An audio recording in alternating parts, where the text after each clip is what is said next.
All right, I'm back. I was a little bit later. Oh, look at that. A month late. But as promised, beard trim, haircut. So looking a little less homeless now. A little bit more professional. Today, I know I said I do a bunch of kind of a mix of stuff, but politics is just such an easy go to. So there's two stories, not common at all, except for the basic premise of what affects both of them.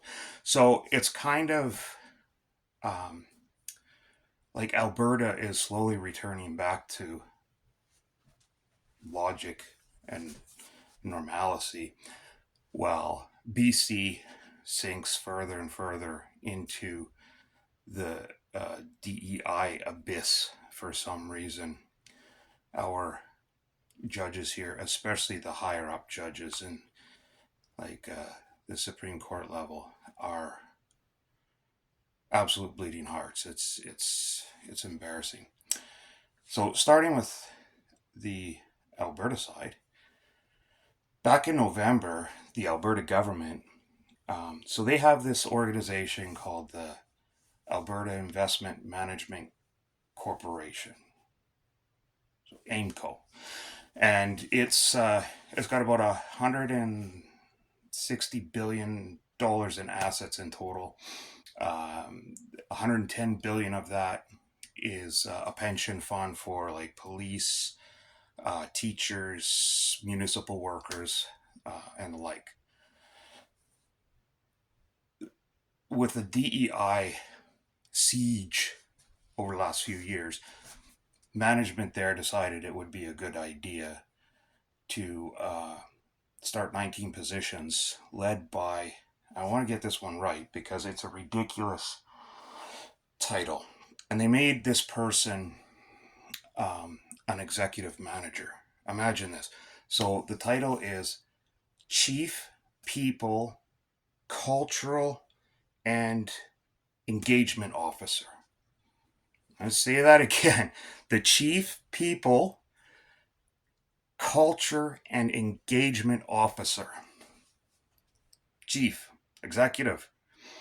Okay, an executive manager who is the Chief People, Culture, and Engagement Officer. What does this person do?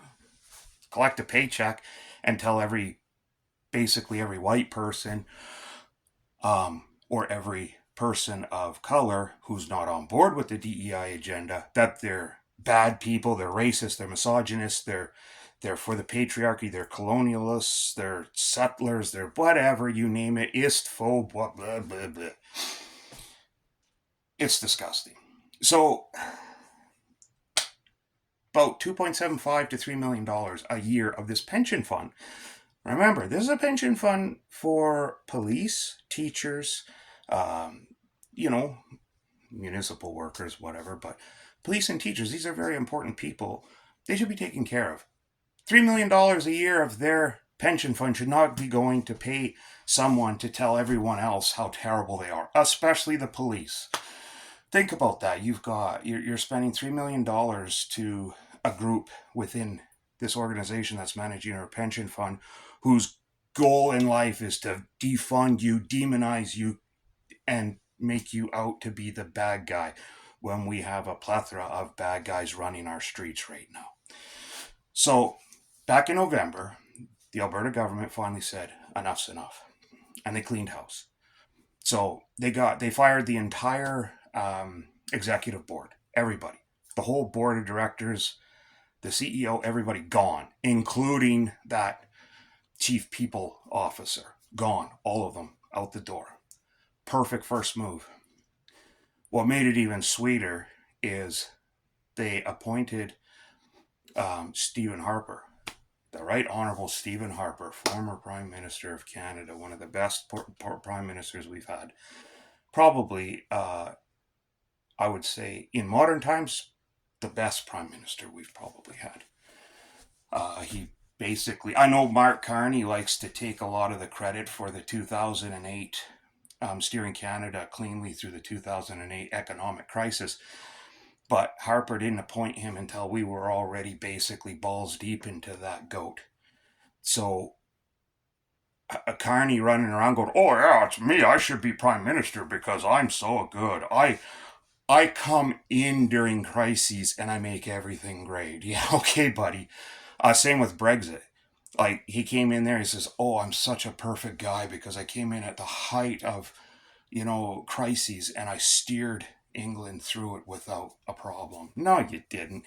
It was already done. Everybody they had their plan knocked out. Everything was doing. All you did was sit there and follow it.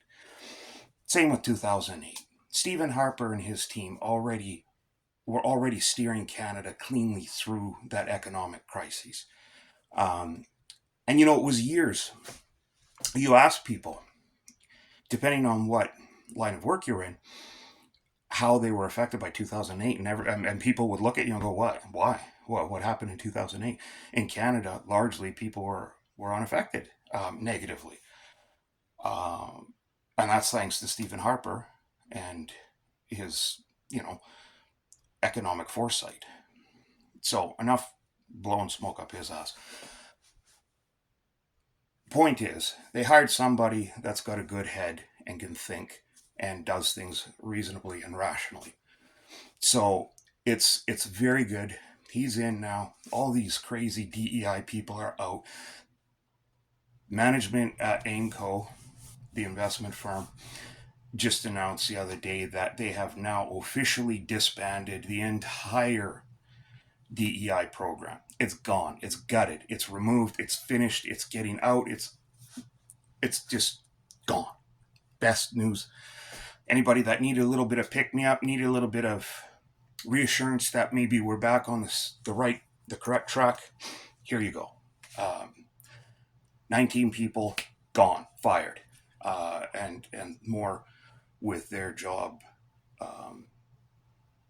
descriptions, with all this DEI crap ripped out of it. It's gone. This is good news. Okay.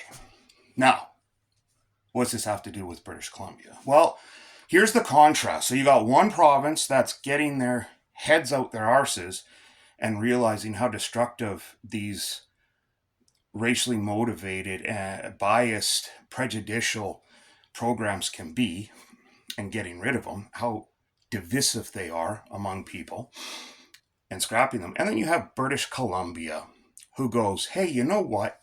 Criminals just don't get enough credit. If you murder somebody, if it's just one person, why should you be subject to the same rules as somebody who murders several people? That's not fair. That's unconstitutional.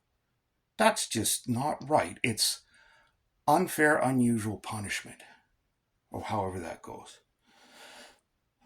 I almost said a man. This is no man. A person who was with a lady. She became pregnant with his child.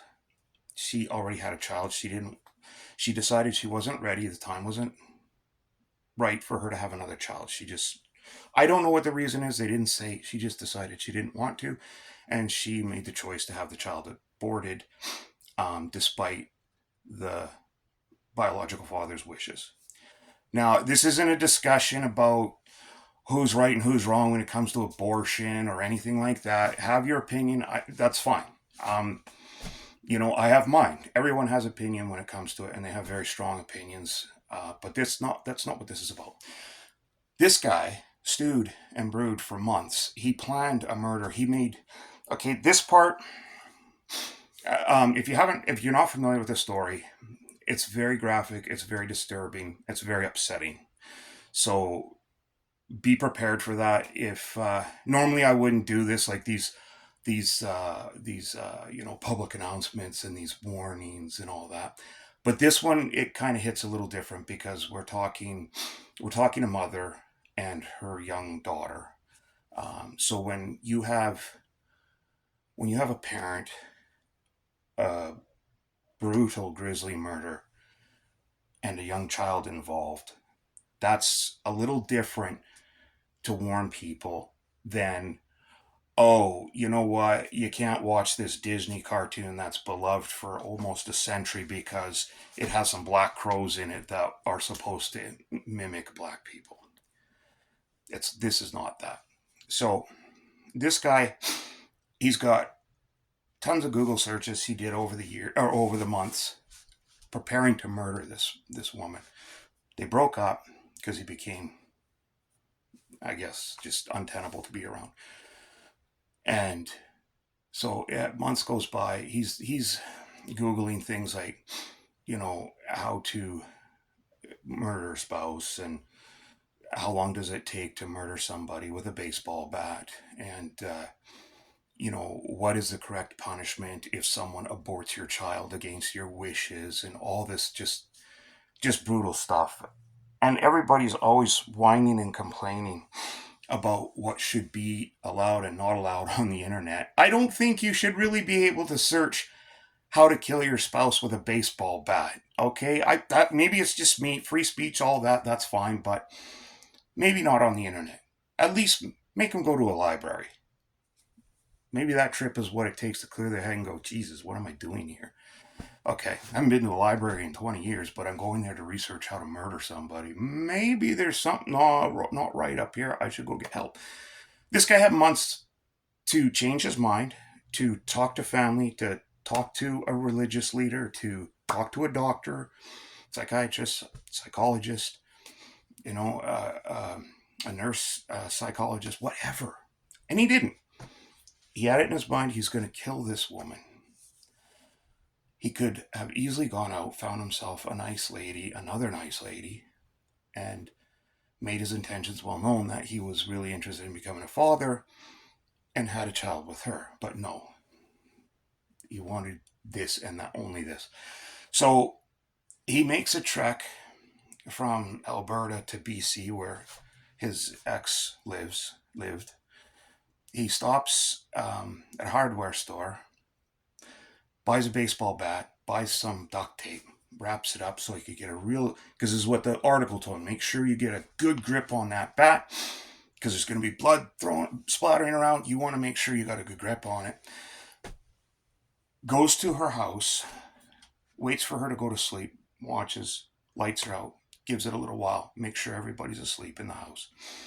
Quietly breaks in the house, goes into her bedroom where she's, I mean, when we go to sleep, when we are in our house, when we are in our homes at night, and we turn out the lights, and we check the doors, and we check the alarm system if we've got one, and we make sure the dog, if we've got one, knows it's nighttime, so you got to be extra. This is where you get your pay, boy. Make sure nobody comes through that door or window. So when you lie your head down on your pillow, you're thinking, okay, I'm safe now. I'm going to be safe until I wake up in the morning. Everything's going to be fine. This is my house, my home, my sanctuary. This is the one place in the world where I should be safe. And that's what I'm sure this lady thought when she was falling asleep that night, as did her young daughter just down the hall from her. This guy breaks in, sneaks into her room, and starts just wailing on her with his bat. FIS said that it was an absolutely grisly scene, something that even some seasoned FIS investigators had never seen before. And I can't even imagine, what that room must have looked like, because he just, he beat her to a bloody pulp. Now, she did manage to survive for a little while, but unfortunately she died. It was either on the way, it's kind of sketchy whether she died in BC ambulance or at the hospital, but either way, she passed away. And now, when he was done beating the piss out of her, of course the little girl hears mommy screaming for the top of her lungs. Now, anybody that's got children, especially little children, when they hit like that stage 3 delta wave sleep, I think it is, they just go out like a brick. You can shake them, you can hang them upside down, and they're oblivious to the world. So chances are this little girl slept through a good portion of it, but eventually was woken up. And so she stumbles in. And what she finds? She finds her mom beat to piss, lying in a pool of blood and viscera, I guess. It just, this child, for the rest of her life, every time she closes her eyes, that's what she's going to see. See, it even gets me. So this guy stumbles out. He finds some highway construction or something, and he goes up. He's like, "Oh, I think I just killed my girlfriend." Yeah, you think, guy? You beat the piss out of her with a baseball bat while she was asleep. You cowardly little. Getting worked up. Trying not to swear. That's, try to keep it clean, but I think you know where I'm going. So, they call. He goes. The police come. They pick him up. They interview him, and he's cooperative. He says, "Oh, I did this and that and blah blah blah," but I don't know why. I guess I was just a little upset because she aborted my child, and so I did this. So again, how does this tie into Alberta? Well, in Canada, we have really stupid laws that heavily favor the criminal over the victim. Now, and this again, a callback to Stephen Harper. So when Stephen Harper was PM, he changed the legislation so that if you got charged with multiple crimes prior to that, and it is now again the case, you could serve those crimes, the charges, concurrently. You didn't have to, like, say you had an illegal firearm and you murdered somebody and you didn't have a license for the gun. So you should be charged with, possession of a restricted or non-restricted firearm without a license. You should be charged with murder, obviously, and those should stack. So you shouldn't be able to see a parole board until you've served the minimum time for the murder charge before you can go to parole, which for first degree in Canada is 25 years, and then the minimum time for the gun charge. So that could be 30 to 35 years before you get in front of a parole board. This is a good thing. This makes people think before they commit a crime. So this judge here, the defense said, well, it's cruel and unusual punishment. That's what they say, right? So it's cruel and unusual punishment that this guy should have to wait 25 years, even though he was charged with first degree murder. He admitted to it. He pled guilty to it. And so therefore, it should be automatic that he's in prison for 25 years before he can apply for parole. That's the law. She says it's not fair because there's this guy that shot up a mosque a few years ago. And he murdered 6 people in cold blood. And she said he can go in front of a parole board in 6 years, or in 25 years, even though he murdered 6 people. So why does my client have to wait 25 years? He only murdered one. He only murdered one person. Think about that for a second. And the judge said this too. I can't remember the exact quote, but he said there's a fundamental difference between a serial killer or a mass murderer, mass killer who kills many people versus someone who only kills one, where you only have one person affected. One person affected. Okay. That's it. It's just one person. It's not this poor lady's parents. Siblings if she's got them. Cousins if she's got them. Aunts, uncles. Oh, that's right. And her little girl. Those people,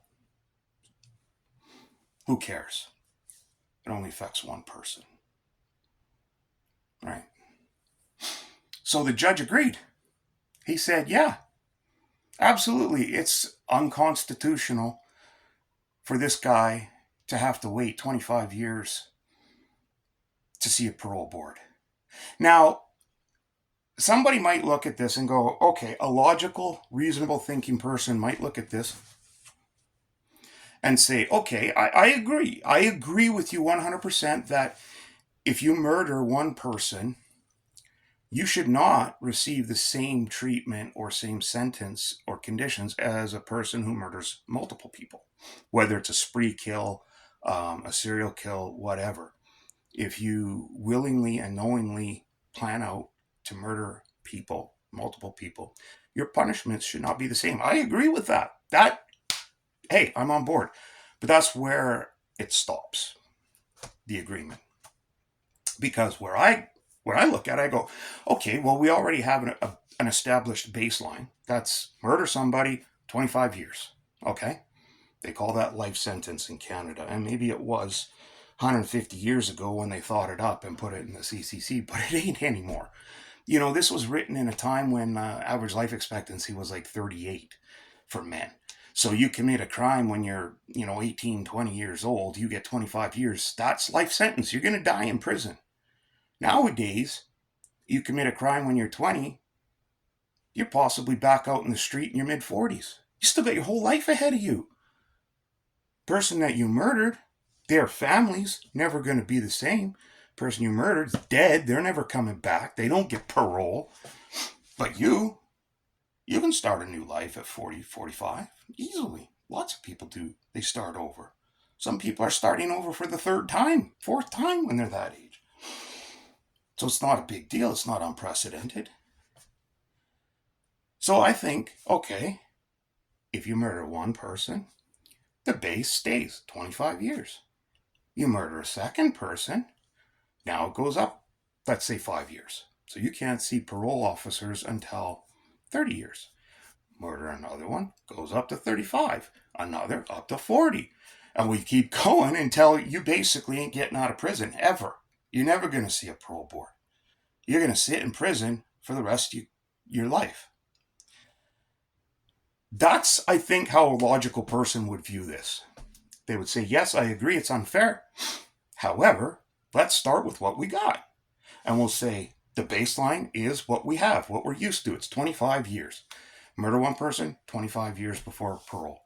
Murder two, it's more than that. Murder three, it's more. But no, this judge looks at it and goes, okay, wait.